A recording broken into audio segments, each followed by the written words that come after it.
ജയിക്ക ഭവാനേറ്റ നശിക്കതവ ശത്രുക്കൾ ക്ഷയിക്ക വിഭത്തുകൾ ഭൂപതേ. കേവന്മാരെ ശ്രേഷ്ഠന്മാരായിട്ടുള്ള എല്ലാവർക്കും സുഖമൊന്ന് നിരീക്കണോ ചാക്കിയാരെ?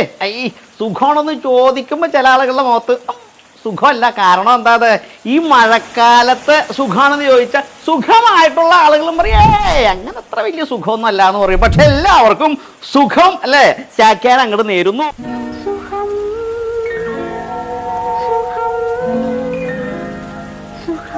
സ്വധേ കാലാവസ്ഥയോട് അല്ലേ ഇപ്പോൾ നമുക്ക് ആർക്കും അത്ര വലിയ പ്രിയമൊന്നും ഇല്ലേ?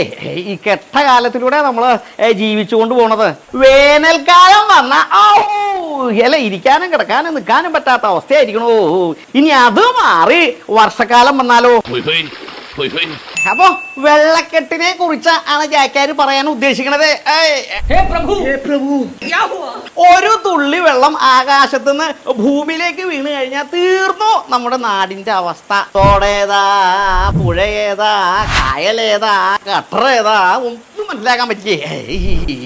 ആദ്യമായിട്ട് മഴ പെയ്യണ പോലെ അല്ലേ അല്ലേ?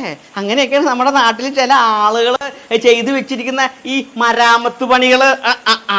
എന്താ പറയണേ, ഈ വഴികള്, കാനകള്, റോഡുകള് ഇതെല്ലാം മഴക്കാലത്തിന് മുമ്പേ അല്ലേ പണത് വൃത്തിയാക്കി തരാന്നൊക്കെ പറഞ്ഞ് കൊട്ടേഷൻ എടുത്തിട്ടുള്ള ഒരു കരാർ പണിക്കാരനെ അതാ മാടലി വെട്ടി അടിക്കണം. എല്ലാ കേമന്മാരൊക്കെ ചേർന്നിട്ട് നമ്മുടെ നാടും നഗരവും എല്ലാം ഒരുമാതിരി കൂഴച്ചക്ക പോലെ ആക്കി വെച്ചിരിക്കുക. പ്രത്യേകിച്ച് മഴക്കാലം വന്നു കഴിഞ്ഞാലുണ്ടല്ലോ എന്താ മഴ പെയ്ത് കഴിഞ്ഞാൽ വെള്ളം പോകാത്ത അല്ലേ? പോകാത്തത് എന്താ കാരണം? മറ്റൊന്നുമല്ല, പുഴ കയ്യേറി, കായല് കയ്യേറി, തോട് കയ്യേറി, ഈ കാന കയ്യേറി. അതിപ്പോ ഈ പറഞ്ഞ രീതിയിലുള്ള രാഷ്ട്രീയക്കാർ മാത്രമല്ല കേട്ടോ. സ്വധേ നമ്മുടെ നാട്ടില് പ്രത്യേകിച്ച് കേരളത്തിൽ കാണുന്നതാണ് കേട്ടോ. ഒരാഴ്ചക്കാലം നന്നായിട്ട് കിടക്കുന്ന ഒരു റോഡുണ്ടെങ്കിൽ അല്ലെ, ഒരു വഴി ഉണ്ടെങ്കിൽ അപ്പ വന്ന് അത് കുത്തിപ്പൊളിക്കും.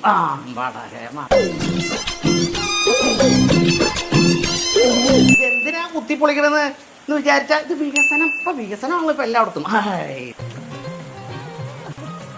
വികസനം ഒന്ന് കേട്ടാ മതി ചില ആളുകൾക്ക്. മനസ്സിലായില്ലേ ആരാ വികസിക്കണത്? ഇരിക്കേണ്ട അറിയാം. എല്ലാം വികസനത്തിന്റെ ഭാഗമായിട്ടാണല്ലോ ചെയ്യണത് എന്ന് ഓർക്കുമ്പോ തന്നെ ലേശം സമാധാനം ഉണ്ട് ചാക്കിയാർക്ക്. ഇപ്പൊ അവസാനം എന്താ സംഭവിച്ചത്? ഇനി മഴക്കാലത്തിന് മുമ്പേ ഇതേ രീതിയിലുള്ള ഇക്കുമത്ത് പണികളായിട്ട് നിങ്ങൾ വന്നു കഴിഞ്ഞാല് എല്ലാത്തിനും പിടിച്ചകത്തിടും. ആരാ പറഞ്ഞിരിക്കുന്നേ? കോടതിയാ. അത് പറഞ്ഞപ്പോ ആ ഇരിപ്പ് കണ്ടപ്പോ ചാക്കിയാർക്ക് മനസ്സിലായിട്ടെ എന്ത് കോടതി എന്ത് നിയമം ഒന്നുമില്ല, എന്നെ തല്ലണ്ട അമ്മാവാ, ഞങ്ങൾ തന്നാവില്ല എന്നുള്ള കൂട്ടത്തിലുള്ള ഈ ഉദ്യോഗസ്ഥര് രാഷ്ട്രീയക്കാര് തന്നെയാണ്. മുൻകൂട്ടി കാലേ കൂട്ടി കണ്ടുകൊണ്ട് ഒരു പ്രവൃത്തി അത് ചിട്ടയോടുകൂടി വൃത്തിയോടുകൂടി ചെയ്യാൻ കഴിവില്ലാത്ത ഇവരൊക്കെ ഈ മണഗുണാറ്റന്മാരെ പിന്നെ എന്തിനാ അവിടെ പിടിച്ചിരുത്തിയേക്കണേ എന്നാണ് ചാക്യാര് ചോദിക്കണത്. ചാക്യാര് മാത്രമല്ല കേട്ടോ ചോദിക്കണത്. കണ്ടില്ലേ, അവിടെ കുറച്ച് ആളുകളൊക്കെ ചോദിച്ചു തുടങ്ങിയിട്ടുണ്ട്.